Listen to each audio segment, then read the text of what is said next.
Ce véhicule de l'armée ukrainienne circule librement sur cette route menant à Soudja. La ville russe, située à une dizaine de kilomètres de la frontière, est désormais contrôlée par les soldats ukrainiens depuis leur incursion surprise à Koursk il y a une dizaine de jours. Alors que cette offensive interroge, Volodymyr Zelensky s'explique, l'objectif est de créer une zone tampon pour empêcher les attaques de l'armée russe. Є за сьогодні хороші, потрібні нам результати у знищенні російської техніки під Торецьком. І це все більш ніж захист для України. Це зараз основне завдання наших оборонних дій загалом. Знищити якомога більше російського потенціалу війни. І проводити максимум контрударної роботи. Зокрема, це і створення буферної зони на території агресора. Sur ces images diffusées par Kiev, la destruction d'un pont dans la région de Koursk, l'armée ukrainienne affirme avoir détruit cet édifice stratégique dont le lieu n'a pas été divulgué, la date de l'attaque non plus. Vendredi, Kiev avait déjà affirmé avoir détruit un autre pont stratégique. Alors que Moscou organise sa riposte, pour les Ukrainiens, le défi est désormais de conserver ses gains de territoire russe. Cette incursion a plongé les habitants de la région de Koursk dans le désarroi. De nouvelles évacuations ont eu lieu, comme ici dans la ville de Tambov, qui a accueilli une centaine de personnes. Selon le ministère russe des situations d'urgence, elles seront relogées dans des centres d'hébergement temporaires et pourront bénéficier d'une assistance médicale et psychologique. Au total, depuis le début de l'incursion de l'armée ukrainienne le 6 août, plus de 120 000 personnes ont été évacuées de la région de Koursk. Anthony Blinken est arrivé à Tel Aviv dimanche avec un objectif, faire avancer les pourparlers pour un cessez-le-feu dans la bande de Gaza. Car après 2 jours de négociations à Doha au Qatar, les discussions entre Israël et le Hamas n'ont pas abouti à un accord. Avant de se rendre en Égypte, le chef de la diplomatie américaine va rencontrer Benyamin Netanyahou ce lundi. Le Premier ministre israélien a de son côté appelé à faire pression sur le Hamas. אני מבקש שוב להדגיש שהחמאס עד לרגע זה דבק בסרבנותו, הוא אפילו לא שלח נציג לשיחות בדוחה. ולכן את הלחץ צריך להפנות לחמאס ולסינואר ולא לממשלת ישראל. Face à la crainte d'une attaque imminente de l'Iran ou du Hezbollah, Benyamin Netanyahou a assuré que son pays était prêt. ישראל ערוכה לכל איום, הן בהגנה והן בהתקפה. אנחנו נחושים להגן על עצמנו. אנחנו גם נחושים לגבות מחיר כבד מאוד מכל אויב שיעז לתקוף אותנו, מכל זירה שהיא. Dans le nord d'Israël, la ville d'Haïfa se prépare à d'éventuels bombardements du Hezbollah. Après la mort de son chef militaire, tué dans une frappe israélienne à Beyrouth il y a quelques jours, le Hezbollah a promis une riposte sévère. L'armée israélienne se dit prête. Israel is not in the best neighborhood. We have been preparing for an attack and we are ready for anything. There are diplomatic attempts to de-escalate the situation, but we are ready for everything and anything on any front. Mais les tensions ne se concentrent pas seulement dans le nord du pays. Dimanche à Tel Aviv, l'explosion d'une bombe a fait 1 mort et 1 blessé selon la police israélienne. Dans la bande de Gaza, Tzal poursuit son opération militaire qui, après 10 mois de guerre, a fait, selon le Hamas, plus de 40 000 morts.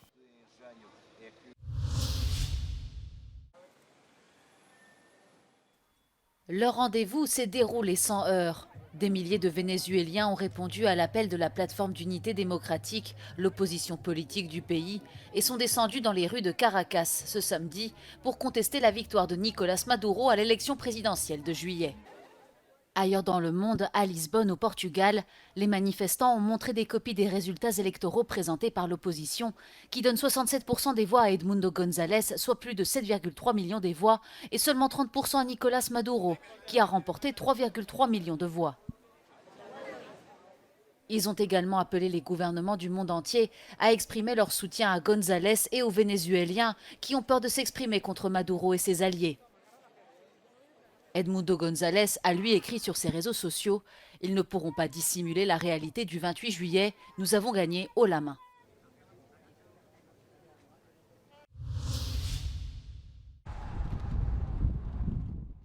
Pékin a répondu aux préoccupations exprimées par les entreprises de l'Union européenne au sujet de la révision de sa loi anti-espionnage. Celle-ci a été élargie en février pour inclure le transfert de ce qu'elle nomme les secrets de travail. La nouvelle version de la loi prévoit des restrictions supplémentaires sur le transfert de données, mais reste vague quant au type de données considérées comme une menace pour la sécurité nationale de la Chine. L'inquiétude suscitée par la loi est particulièrement répandue dans l'industrie pharmaceutique, les entreprises étrangères craignant de certifier les sites de production en Chine.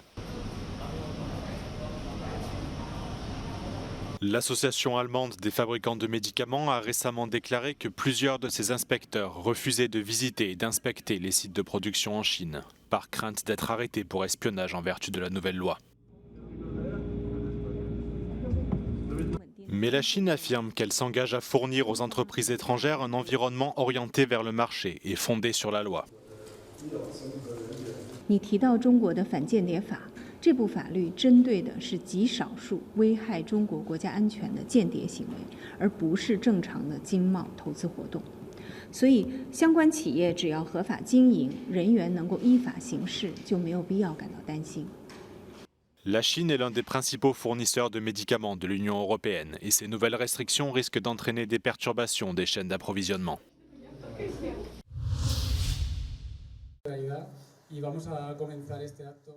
Un garçon a été tué à l'arme blanche ce dimanche dans la province de Tolède en Espagne. L'enfant âgé de 11 ans a été attaqué par un individu cagoulé sur un terrain de football d'un centre sportif à Mocerón au sud de Madrid. L'agression a eu lieu vers 10 h du matin alors que la victime jouait avec deux amis qui ont pu prendre la fuite. Malgré l'intervention rapide des secours, le garçon a succombé à ses blessures. Une vaste chasse à l'homme a été lancée pour tenter de retrouver l'auteur des faits.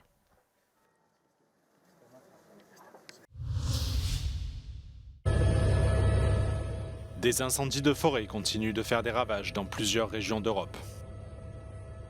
Les vacanciers ont dû évacuer leurs caravanes et leurs tentes dans l'Hérault, dans le sud-ouest de la France, où 350 hectares de forêt de pins sont partis en fumée. Les autorités affirment que l'incendie est désormais maîtrisé. 4 sapeurs-pompiers étaient sur place, 27 véhicules sur place, pour 3000 personnes à évacuer.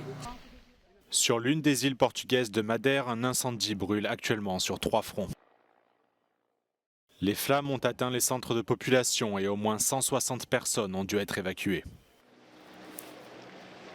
Este fogo foi fogo muito perigoso que derivou, não tenho nenhuma dúvida, de fogo posto em zona inacessível e durante período em que Maier não podia atuar. Le Portugal a envoyé des dizaines de pompiers depuis le continent pour aider à éteindre les flammes. Ces incendies font suite à des feux de forêt importants dans d'autres pays européens, dont la Grèce, l'Albanie et l'Italie.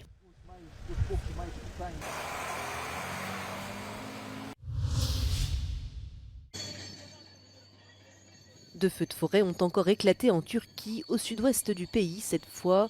Des incendies qui touchent les villes touristiques de Yatan et Oula. Plusieurs dizaines d'avions et de véhicules et près de 300 pompiers ont été dépêchés sur place pour lutter contre les flammes. D'après les autorités locales, plus de 130 feux de forêt se sont déclarés dans le pays depuis la semaine passée. La plupart d'entre eux sont sous contrôle, mais 5 incendies majeurs continuent de dévaster les provinces d'Izmir, d'Edirne, de Manisa, de Karabük et de Bolu. Une grave sécheresse touche la Roumanie et risque de nuire à la qualité des sols à long terme. Selon les experts, le manque d'humidité pourrait avoir des répercussions sur l'agriculture du pays pendant plusieurs années. Dans le sud-ouest de la Roumanie, les agriculteurs affirment que l'état de sécheresse des sols ne leur permet pas de les préparer correctement pour les cultures d'automne.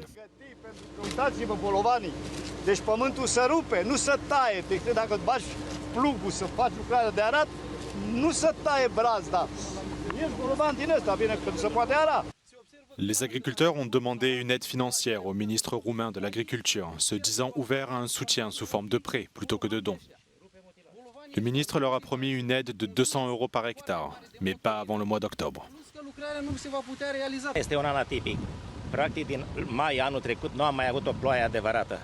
Au fost ploi scurte, ploi puține, cantități de precipitații foarte puține. Am traversat iarna fără să vedem o baltă pe câmp. Au venit temperaturile foarte mari și de perioadă lungă. Acest lucru a făcut ca să distrugă culturile de porumb și cele care au fost irigate. Am văzut cultură de porumb care a fost irigată și căldura mare a blocat-o, a distrus. Dans cette région de la Roumanie, le sol est totalement sec, sur au moins 1 mètre de profondeur, ce qui rend l'absorption des engrais impossible et empêche les agriculteurs de préparer les cultures automnales.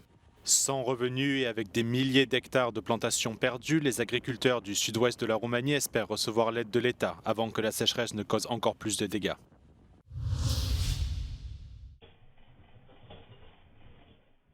Un tremblement de terre a touché la Russie ce dimanche. Le séisme de magnitude 7 est survenu au large de la péninsule du Kamtchatka, dans l'extrême-orient russe, à proximité des îles Kouril, non loin d'une base navale. Le tremblement de terre s'est produit à près de 50 km de profondeur suite à l'éruption de 2 volcans. Le dispositif de surveillance américain a lancé une alerte au tsunami qui pouvait toucher les côtes situées dans un rayon de 480 km autour de l'épicentre.